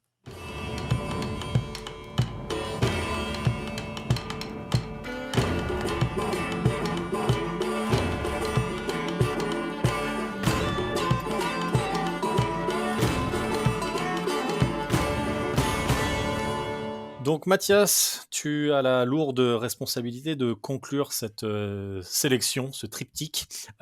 D'où provient cette douce mélopée que nous venons d'entendre? Alors, c'est le générique d'une série qui s'appelle Hell on Wheels. Donc, on l'a déjà dit, mais j'en repasse une couche. Si j'avais dû en choisir une, ça aurait été Deadwood, mais comme c'était déjà pris, j'ai plutôt opté pour quelque chose d'un peu plus léger. Une série qui s'appelle Hell on Wheels, qui est donc une série de cœur un peu pour moi. Et je vous expliquerai pourquoi c'est une série de cœur pour moi. Et je vais d'abord en 2 mots, vous dire de quoi ça parle, peut-être. Avec plaisir. Alors, Hell on Wheels, c'est pas compliqué. C'est donc juste après la guerre de sécession. Ça se passe aux États-Unis, donc on est fin du 19e siècle. Et bien, ça raconte l'installation de la première ligne transcontinentale de chemin de fer des États-Unis, donc qui était censée relier l'Est des États-Unis à l'Ouest. Et donc, la série commence, le chemin de fer est dans le Nebraska, si je dis pas de bêtises, c'est-à-dire en gros, il est en plein milieu, vraiment au milieu des États-Unis. Il reste toute l'autre moitié pour aller rejoindre la côte et San Francisco à parcourir, donc c'est pas rien. Et donc ça, c'est le tableau, je veux dire c'est le tableau Global. sur lequel... Pardon ? Global. La toile de fond. C'est la toile de fond, je vous remercie. Ça, c'est la toile de fond. Et en fait, derrière, dans cette toile de fond-là, on va suivre un personnage qui s'appelle Cullen Bohannon, qui est donc un ancien militaires Confédéré. merci, confédérés, je vais y arriver, qui décident de rejoindre ce camp de chemin de fer là, mais pour une raison tout à fait personnelle qui est une vengeance. En fait, il veut venger la mort de sa femme qui s'est malheureusement pendue. Enfin, en tout cas, c'est ce que certains essayent de lui faire croire. Et donc, il retrouve les responsables un par un, en tout cas, il les cherche pour les buter. Et donc, c'est le mélange de ces 2 histoires qui vont se combiner en une seule histoire que nous raconte cette série, avec, un peu de politique parce que, en fait, chaque État a intérêt à voir le chemin de fer transiter, par ces terres parce que c'est la promesse, le chemin de fer, c'est la promesse qu'il va y avoir beaucoup plus de gens, beaucoup plus d'économies et cetera. Donc il y a des enjeux politiques là-dessus et il y a un personnage, qui s'appelle Thomas Durand qui est celui qui détient la compagnie de chemin de fer, qui est un odieux, un salaud, un pourri quoi, de riche. Ah, moi, Lui, je il l'aime fait bien. chanter tout le monde. Ouais, toi tu l'aimes bien, mais c'est normal, tu aimes bien les pourris et les riches et lui, il fait chanter tout le monde, enfin voilà. C'est assez haut en couleurs. Ça raconte, c'est assez fidèle, hein, ça se base vraiment bon, c'est romancé, mais sur, la façon dont le chemin de fer s'est établi, aux États-Unis. Il y a une compétition d'ailleurs entre 2 entreprises, chacune essayant de rejoindre le plus vite possible, la côte, ouest et voilà et autour de ça, bah, il va y avoir, évidemment les Cheyennes, il va y avoir le racisme, avec la traite des esclaves, enfin tout ça dans un savoureux mélange, haut en couleurs.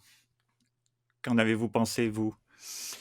Alors écoute, ça a été une découverte. Je ne l'avais jamais vu. Je connaissais juste le visuel, l'affiche. Alors très bon pilote. J'ai eu un petit peu peur au début, juste parce que la patine, le visuel, je sais pas si tu l'as dit, donc c'est une série qui est de AMC au départ. Non, je l'ai pas dit Donc encore. AMC, créateur de The Walking Dead. Et d'ailleurs, on a la même voix qui fait Previously on Hell on Wheels.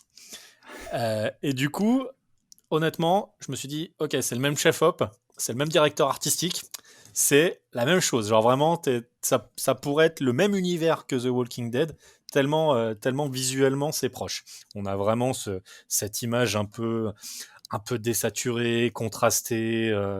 Donc voilà, ça m'a fait un petit peu peur parce que je suis pas un très gros fan de The Walking Dead. Je préfère le dire tout de suite. Et puis en fait, non, on rentre tout de suite dans un côté très sale. Alors, moi, ce qui tout de suite m'a happé, c'est cette histoire de vengeance. Parce que qui n'aime pas une bonne histoire de vengeance? C'est quand même toujours. C'est quand même les meilleurs trucs du monde, quoi. Un old boy au Far West, moi, ça me va. Et non, alors ce que j'ai beaucoup aimé au-delà de l'histoire de vengeance, c'est qu'en fait, on est le point de vue d'un confédéré. Et c'est vrai que nous Français, on n'a pas du tout cette culture du côté confédéré. C'est vrai qu'on sont toujours présentés, voilà, c'est ceux qui étaient pour conserver les esclaves, tout ça. Et c'est vrai que du coup, je trouvais ça intéressant comme point de vue de partir sur ce personnage qui, heureusement, n'est pas juste un sombre enfoiré qui aimait avoir des esclaves et qui était un gros raciste, tout ça. Il est bien plus complexe que ça. Et après, ils sont obligés de l'enjoliver, hein, parce que c'est assez difficile, je pense, aux États-Unis de faire une série dont le héros est un confédéré maître d'esclaves. Donc ça, j'ai trouvé ça très cool. Le mec est ultra classe. Vraiment, alors déjà, il a le look El Topo, et vraiment, il le porte trop bien. Ça pourrait être El Topo, mais dans une version encore plus crade de El Topo d'Aronofsky. Pas Aronofsky, Jodorowsky, qu'est-ce que je raconte? Faut que t'arrêtes la drogue, ça se voit, là, mais c'est pas bon. Ouais, entre Sigma, Langue d'un serpent, et Aronofsky, créateur du Ouais, non, mais Métabaron. je propose que tu ne donnes pas de nom, comme Ouais, ça on est safe. je vais arrêter Parce que avec, là, c'est je triste. vais arrêter avec Voilà. le name dropping. Donc voilà, c'est un El Topo classe. Il me faisait aussi penser, alors c'est un peu l'image que je me faisais du pistolero dans La Tour Sombre de Stephen King. Quand je lisais La Tour Sombre, il avait vraiment ce look. Donc voilà, si un jour ils veulent refaire une bonne adaptation de La Tour Sombre, le choix de l'acteur pourrait être une bonne option. Donc voilà, très cool. Pareil, l'aspect aussi, la conquête de l'Ouest à travers le chemin de fer, j'ai trouvé ça très cool. Pareil, c'est pas quelque chose que je connaissais vraiment, avoir vraiment cette ville en tente en fait qui se déplace au fur et à mesure que le train avance. J'ai trouvé ça vraiment intéressant. Donc ça rajoute un côté encore plus crade. Autant Deadwood, c'est vrai, ils sont dans la boue, mais la ville est déjà en place. Autant là, la ville, c'est des tentes. Et en gros, elle avance au fur et à mesure. Et donc, c'est encore plus sale que Deadwood pour le coup. C'est très gore aussi, je trouve. Pour le coup, ça va vraiment dans le gore.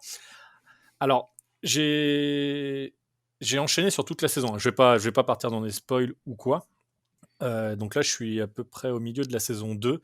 Et pour moi, on a déjà atteint des travers un peu. Déjà, la fin de la saison 1, on est trop dans l'excès pour moi. Et en fait, je pense que ça aurait été très bien en une saison. Je ne sais pas pourquoi ils ont voulu continuer. Bah, sûrement parce qu'il faut faire de l'argent et que ça marchait. Et du coup, voilà, je suis un petit peu moins fan. Il y a vraiment 2 trucs qui m'ont dérangé dans l'épisode 9.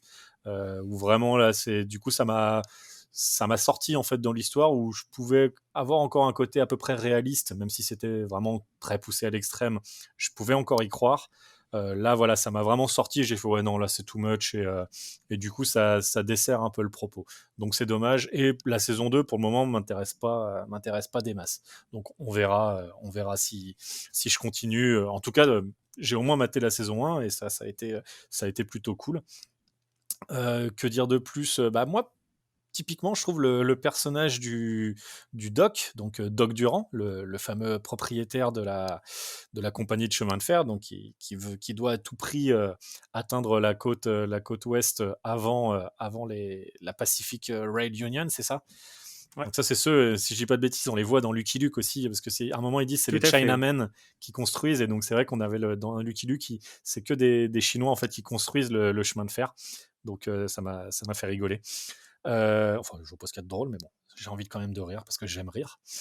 Donc moi j'aime beaucoup le perso de Doc Durand parce que je trouve qu'il est beaucoup plus complexe que ce qu'il en a l'air. Effectivement, il a ce côté de gros connard capitaliste qui est toujours dans des entourloupes, mais on sent qu'il y a quand même un challenge de sa part et ça lui vraiment il y a ce côté conquête et lui il a vraiment envie. Effectivement, il va avoir un retour financier à atteindre la côte ouest, mais tu sens que c'est quand même lui il a envie que son nom reste en fait. Au-delà de tout l'argent qu'il pourrait gagner avec ça, lui ce qui l'intéresse c'est que son nom reste gravé dans l'histoire comme le mec qui a réussi à faire traverser le chemin de fer à tous les États-Unis. Donc moi je trouve le personnage assez intéressant justement dans sa relation avec Buchanan. Du coup Buchanan donc Bohannon. Bohannon, ouais, Bohannon. je vais vraiment arrêter de dire des noms aujourd'hui. Donc Bohannon. Donc voilà, que dire de plus bon, pas grand chose, je vais laisser Pierre parler un peu et je verrai si j'ai d'autres choses qui me reviennent après. Ouais, donc moi je ne connaissais pas non plus cette série. Moi j'ai pas dépassé le pilote, donc c'est bah voilà, c'est vraiment ok. Euh, alors moi déjà j'ai un énorme problème avec l'acteur principal parce que moi je le vois dans Inhumans et après je le vois là Ah, c'est le mec d'Inhumans. Ah, j'avais et pas je ne peux pas. calculé. Mais c'est pas de sa faute, hein. Je ne peux pas voir ce mec et je n'aime pas sa Ah, tronche c'est en fait. Flèche Noire. Voilà, donc c'est qu'en fait, et malheureusement pour lui, il a fait ça après. Du coup là, effectivement, il a une belle coupe de cheveux, un beau manteau un peu usé et il fait bien la gueule quoi, donc on voit que le mec est pas bien, hein. Il fait très bien, c'est pas le souci, mais je n'accroche pas avec ce C'est un mec. peu toi en plus quoi. Ouais, non mais j'ai pas le cheveu comme ce monsieur. Non mais après il joue très bien le mec, tu sens qu'il est pas bien quoi le petit bonhomme. Effectivement celui qui joue, le mec, des chemins de fer là, le gérant des chemins de fer, l'acteur c'est Colm Meaney qui a fait des films un peu sympas à côté je trouve. L'acteur est très bien lui. Hem, bah, honnêtement en fait c'est une série honnêtement c'est plutôt bien fait, il y a les paysages sont assez grandioses tout ça, c'est vraiment c'est fait de manière plaisante. Après, ça rigole pas du tout. Moi, en fait, c'est la comparaison avec Deadwood qui à chaque fois me fout un petit coup de travers la série. Je trouve qu'on est un peu dans des histoires qui sont, alors, sur le pilote, qui ne sont pas encore bien reliées entre elles et ça me dérange un peu. Je trouve que par exemple, tu vois, on te présente un mec qui est en train de se faire attaquer par des Indiens, on fait d'où ça sort, genre, C'est le mec qui joue dans donc, Futurman d'ailleurs. ouais, non, J'aime mais bien cet non, acteur. non. Oui, lui est très drôle, mais là, bon, malheureusement, il est pas Il drôle. est moins drôle que dans Euh, Futurman, ouais. Non, alors, il y a un truc, moi, c'est sur le truc, le rappeur Common qui vient nous faire un petit. Ça, ouais, j'aime bien Common, hein, il est cool, mais bon, là, en fait, avec le recul, j'ai regardé ça, j'ai fait. Hmm, ok. Et en fait, bon, honnêtement, c'est bien fait, je pense que c'est plaisant. Moi, je rentre pas trop dans l'histoire, en fait, peut-être que ça se développe un peu après. mais je trouve que sur le pilote, en tout cas, il y a trop de... On nous présente aussi un révérend, tout d'un coup, sur une scène, après il se barre. On peut nous présenter des trucs comme ça, des petits pions à droite à gauche. Je pense que tout ça se met en place, bien sûr, sur l'échelle d'une saison. Sur le pilote, je trouve qu'il manque vraiment un petit coup de fouet à un moment donné. Même si, bon, tu sens très bien où ça va avec l'histoire de vengeance du gars qui va retrouver des mecs. Alors, pour l'anecdote, quand j'ai lancé le truc, je pensais que c'était une série fantastique. Donc je pensais qu'il allait y avoir des trucs de malade mental qui allaient se passer. Genre. Supernatural au Far West. Non, mais voilà, je pensais que c'était exactement ça. Et du coup, j'étais là, mais c'est quand que ça arrive les trucs? Il se passe rien. J'étais là, mais vas-y, Non, C'est mais- quoi qu'elle Sasquatch? Je l'ai fait pour la politique, je peux pas le faire à chaque fois. hein. Non, non, mais honnêtement, je pensais, vu la dégaine du mec et vu la première scène, je pensais qu'il y avait des démons ou un truc comme ça Genre des vampires qui au allaient Far attaquer. West. Ouais, non, mais en fait, je m'attendais à ça. Et du coup, mais je suis parti trop sans regarder de trailer et tout. Et je me suis dit, vas-y, il se passe quoi là? Et on s'en fout qu'il sauve un petit gars et tout. Donc, bon, j'étais un peu déçu par un truc qui n'est pas du tout dans la série. Ouais, Donc tu c'est voulais des complètement zombies, con. quoi. Je sais pas, je voulais qu'il se passe un truc de plus. Parce que je trouve que le mec, il a vraiment. Pour moi, c'est un peu John X. Il aurait été bien John X d'ailleurs. Oui, c'est vrai. Je m'attendais à ce qu'il y ait un truc en plus. Ouais, il y aurait eu un truc. Moi, je m'attendais vraiment. Après, si peut-être avec des attentes plus mesurées, j'aurais pu prendre ça pour ce que ça raconte. Et honnêtement, c'est pas du tout. C'est vraiment plutôt bien produit et plutôt bien fait. Mais bon, ça m'a pas transcendé parce que je pense que je fais trop le comparatif avec Deadwood, qui est quand même un peu plus brillant sur la manière de lier les histoires et de t'amener dans le récit. Après, je pense, 5 saisons, alors ça, c'est la question que je vais te poser. Ça tourne pas un peu en boucle au bout d'un moment? Alors, je vais faire un espèce de package de total. En fait, c'est une série qui a démarré fin 2011 et Est-ce qu'il y a des zombies aussi à un moment donné? Parce que... pas du tout, mais on sent non. bien, en fait, effectivement, c'est une signature AMC et c'est pas une signature HBO. Et vraiment, la différence, elle est là. C'est-à-dire que AMC, c'est plus une signature sur quelque chose d'action, un peu violent. Et même s'il y a du fond, c'est pas vraiment ce qui est recherché. Et c'est une série qui est malheureusement, et c'est pour ça que j'ai dit que c'était une série coup de cœur, c'est qu'il va tenir sur la distance par rapport à ses personnages, mais pas du tout par son propos. Et si les premières saisons, moi je trouve, se tiennent plutôt bien, elles vont tomber un petit peu en déliquescence au fur et à mesure que les saisons s'enchaînent. Et un personnage qu'on aperçoit, mais qui va prendre vraiment tout son sens, c'est celui qui s'appelle le Suédois, qui est donc qui est un prêtre. Non, il est protestant, pardon. Et lui, ça va être le véritable méchant. Et je trouve il tient vraiment la série sur ses épaules, et bien plus que le beau mec, que Len Bohannon, qui est vraiment l'archétype du beau mec avec un regard de fou, sa belle barbe, son chapeau, il a des gabardines, il est très grand en plus, enfin, il en impose un peu. Mais c'est vraiment la série, pour moi, hein, et si j'y ai passé autant de temps, c'était pour son personnage du Suédois qui est divin. Il est horriblement méchant, et en même temps, il a ce côté religieux ultra qui fait qu'on sent qu'il déborde et on ne sait pas jusqu'où il va aller, jusqu'où ça va s'arrêter. Et là-dessus, son écriture, elle est vraiment bien foutue. Après, voilà, je pense que ça mérite pas d'aller au bout de la 5e saison, mais si on veut se faire un petit divertissement sans trop se prendre la tête, je pense que c'est quand même une série de bonne tenue. Et il y en a pas tant que ça finalement sur le western. Et quand on aime bien le genre, je pense que ça peut être une très bonne porte d'entrée. Voilà, on peut quand même passer de très bons moments. Je pense que c'est ça. Moi, j'ai vraiment pris ça, voilà, comme un divertissement. C'est série popcorn. Si t'aimes les trucs, voilà, un peu cru, un peu gore, c'est voilà la vengeance. Ça pique les yeux, ça fait rigoler, quoi. Mais d'ailleurs, excuse-moi, je t'interromps parce que j'étais un peu surpris de la réaction de Pierre vis-à-vis de Common, le rappeur. Parce que ce qui est, moi, je connaissais pas du tout Common avant de voir la Oh, série. come on. Il est bon.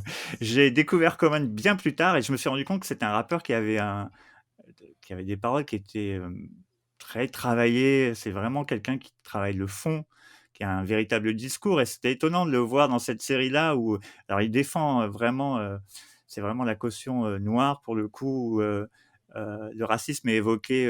En plus, il est métis, donc déjà, c'est Ouais, assez intéressant déjà de. Sa mère a été violée par le propriétaire d'esclaves, quoi.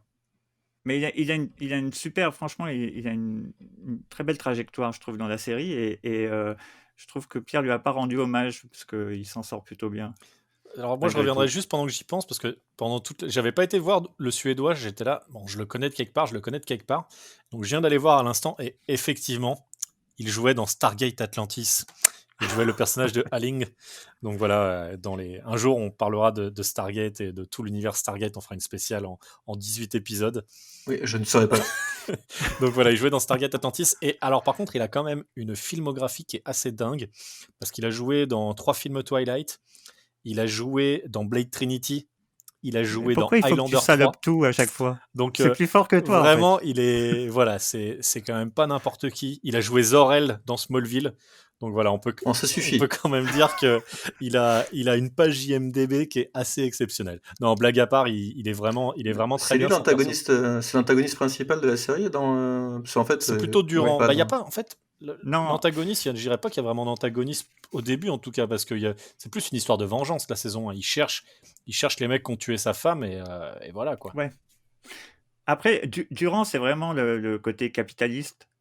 Et capitaliste, tout ce qu'il va y avoir, il représente le mal dans ce que peut avoir l'industrialisation de la chose. Et le suédois, c'est beaucoup plus sur la foi, et il est beaucoup plus intéressant par rapport à ça, parce que oui, effectivement, le capitalisme, l'industrialisation, c'est mal, etc.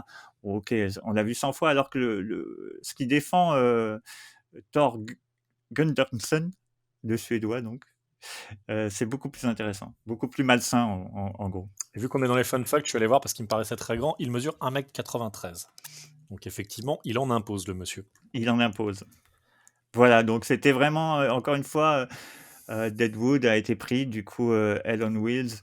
Non, mais moi, c'était vraiment c'était pas mal. une bonne découverte. Et au final, ça se binge. Tu vois, par exemple, Deadwood, c'est plus quelque chose que je savoure. Et donc, pas quelque chose que tu binges ou tu regardes tous les épisodes d'affilée. Il faut prendre son temps. Et par contre, Elon Wheels, tu vois, c'est un truc, là, pour le coup, je peux binger. J'ai envie d'aller vite à la fin. Ça se regarde, ça se mange comme du popcorn.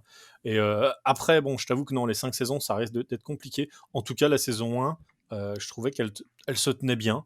Et même s'il reste encore des petits trucs à résoudre, voilà, peut-être que je pousserai un peu plus loin jusqu'à la fin. Tout peut arriver, hein, on n'est jamais à l'abri d'une bonne surprise.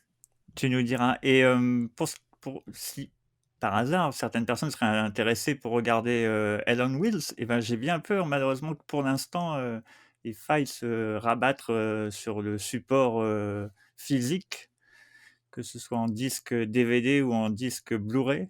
Mais il n'est pas impossible, parce que la série apparaît et disparaît des plateformes, donc il n'est pas impossible qu'elle revienne faire un tour d'ici peu. Ouais, parce qu'elle était arrivée sur OCS à l'époque en France. Ouais, tout à Donc fait. c'est vrai que des fois, avec les droits français, c'est un peu compliqué pour les catalogues. Donc c'est vrai que ça vient typiquement Deadwood. Tu vois, moi j'étais un peu étonné que Deadwood ne soit plus sur OCS alors que c'est une série HBO. Et au final, elle est sur Canal Plus série. Donc c'est vrai que les deals, tu sais pas trop comment ça marche. Là, avec HBO Max qui arrive, ça va être encore plus le bordel, à mon avis. Donc, Ou pas, parce que en fait, OCS avait soi-disant passé un accord avec HBO pour être le partenaire officiel en France. Et puis finalement, on voit que c'est plus du tout le cas. L'annonce avait été faite il y a quelques années, quand même, 5-6 ans, je crois. Et depuis, les choses ont changé. Donc, l'arrivée de HBO Max, ça devrait peut-être concentrer bah ouais, mais toute la en France, on a production aussi là-dessus. Warner TV, non? Donc du coup, ça fait encore un autre acteur qui a des droits HBO. C'est un peu... Enfin bon, ça va être un peu compliqué. C'est Ça le fait beaucoup bordel. d'abonnements à prendre, tout ça. Alors moi, je vais terminer sur un petit quiz, parce que je suis d'humour quizal aujourd'hui.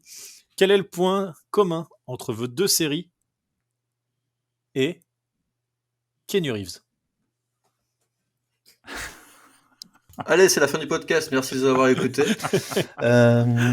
Honnêtement, je ne sais pas. Et oui, je ne sais pas. Voilà. Alors, ça doit être un lien familial. La mère, le père de Keanu Non, Reeves, qu'est-ce qui s'est non, non, passé? non, Non? Allez, non, c'est pas si fou que ça, mais en fait, Ian McShane et Common sont tous les deux dans John Wick.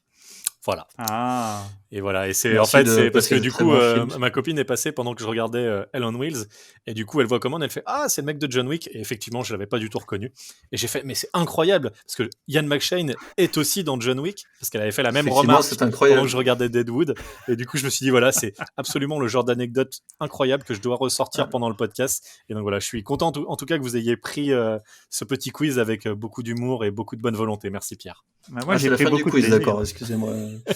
Je suis content que tu sois content et je te propose d'arrêter, les name dropping et 2, les quiz. Ouais, c'est vrai qu'en termes de Euh, name dropping aujourd'hui ça a été voilà. un peu compliqué mais regarde Ian McShane je l'ai bien dit. Oui, ouais, Bon, et ben écoutez, ouais. bah merci, franchement c'était très intéressant. J'ai appris des trucs et tout. Non, je déconne. Bon, bah en tout cas, non, vraiment trois séries bien différentes pour le coup. On a voyagé dans le temps, on a voyagé dans l'espace. C'était un peu un épisode de Doctor Who en fait ce podcast. Il y avait des trucs dans l'espace, dans Hell on Wheels? Ils vont dans Non, l'espace? spatialement on va dire. Spatialement, on a D'accord. voyagé dans l'espace, tu vois, à travers le chemin de fer Puis et tout après, quoi. je pense qu'Hell on Wheels, oui, bon. Non, c'est pas Non, grave. ouais, non, Ah, j'arrête. arrête de parler, arrête de parler. Du coup, je le rappelle, donc on vous a proposé 3 séries dans le thème du western aujourd'hui. Donc je vous ai proposé Wild Wild West, les mystères de l'Ouest, donc une série des années 60. Donc regardez la série, ne regardez pas le film, je le rappelle. Ensuite, on a eu Deadwood en 2004, série HBO proposée par Pierre, qui est, je pense, oui, sûrement la meilleure série de western de la télévision, et peut-être la meilleure des 3 qu'on vous a proposé aujourd'hui, c'est ouvert à débat. Et on a terminé par Hell on Wheels, série AMC, que Mathias nous a proposé. On n'a pas cité le créateur de Hell on Wheels, je crois. Ah, c'est les Non, frères ce sont deux, Gayton. ouais, c'est deux frères qui n'ont pas été très fameux dans leur. Bah, ils ont même pas de Ils ont page pas fait. Wikipédia en français, en tout cas. Voilà, comme ça, bon, ce qu'on appelle Non, c'est vrai des qu'on lotiers, a... quoi. Bah, ils ont fait, ouais, non, pas grand-chose. Non, pas Southern grand-chose. Comfort avant comme scénariste, un des deux, et non, Sans rien restaurant, fait depuis en... c'est pas une série, c'est une pizzeria comme telle. Non, ils ont fait un film avec Dwayne Johnson et Billy Bob Thornton qui s'appelle Voilà, Faster, sorti en 2010, Ah ouais, mais c'était bon, nul, ça. voilà, c'est de l'action, ils savent faire de l'action. Écoute, hein, et ils ont puis, fait une série plutôt fun, en tout cas, et ouais. j'ai préféré Et regarder des ça, bonnes en tout pizzas. cas, que regarder... c'était plus intéressant de regarder une saison de Hell on Wheels que l'intégrale de Walking Dead. Voilà, c'était gratuit, et c'était méchant. Tellement. Chers auditeurs, en tout cas, merci d'avoir été avec nous pour ce nouvel épisode dans le thème. Donc, on le rappelle, on est dispo sur toutes les bonnes plateformes de streaming. Donc, on est sur Deezer, on est sur SoundCloud, on est sur Spotify, on est sur YouTube. Donc, voilà, Sur Apple sur Podcast. Apple Podcast, bientôt sur Google Podcast, si j'arrive à faire marcher le truc. Oui, on essaie de se mettre sur d'autres plateformes, comme Cast, comme Podbean. Il y en a plein, mais c'est tout en bordel, l'univers du podcast. On découvre avec vous, on n'est pas... Parce qu'on est transparent, on est un peu des amateurs donc, aussi, donc... Tu veux dire qu'attends, mais tu m'as quand même vendu que c'était ton métier depuis 30 ans, le podcast? Oui, En fait, oui, t'es un escroc. C'est oui, pour ça que tu choisis que les meilleures séries. T'es vraiment un escroc oui. d'un bout à l'autre, quoi. Moi, je veux juste parler de The Wire, après j'arrête tout ça, j'ai rien à Ouais, en foutre. fait, Paul, Là, on tourne autour du pot, mais moi, je veux juste parler de The on Wire, est en très fait. clair avec vous, podcast. Pierre a accepté. Voilà, si je t'appelle podcast maintenant, faut vraiment arrêter Je les noms. m'appelle Podcast. Pierre a vraiment accepté de venir dans le podcast uniquement parce que je lui ai dit un jour on parlera de The Wire, promis. Donc le jour où on aura parlé de The Wire, vous n'aurez plus Pierre dans l'épisode suivant parce qu'il nous aura quitté et il sera parti en jetant le micro au sol. Et l'épisode fera 4 heures, hein, je tiens à le dire. Ouais, 5 heures pour 5 saisons. On fera un spécial David Simon, promis Pierre. En tout cas, oui, donc si vous voulez nous suivre sur les réseaux sociaux, c'est uniquement Twitter, on le rappelle. Donc voilà, faites des retweets, faites des cœurs bleus de Twitter. Puis voilà, n'hésitez pas à nous laisser un petit On a un commentaire. MySpace aussi, je rappelle, et un On caramel. n'a pas de MySpace. En tout cas, n'hésitez pas à nous envoyer un petit message ou laisser un petit commentaire pour nous dire ce que vous avez pensé de l'épisode et du podcast en général. Et on vous retrouve très bientôt pour un autre épisode dans le thème ou dans l'actu. En attendant, sortez vos fouets et vos colts et partez à l'aventure du Far West. Il y a sûrement plein de séries cachées dans les dunes de sable. À très bientôt. Arrête de faire ça aussi. Au revoir à tout le monde. Salut à tous.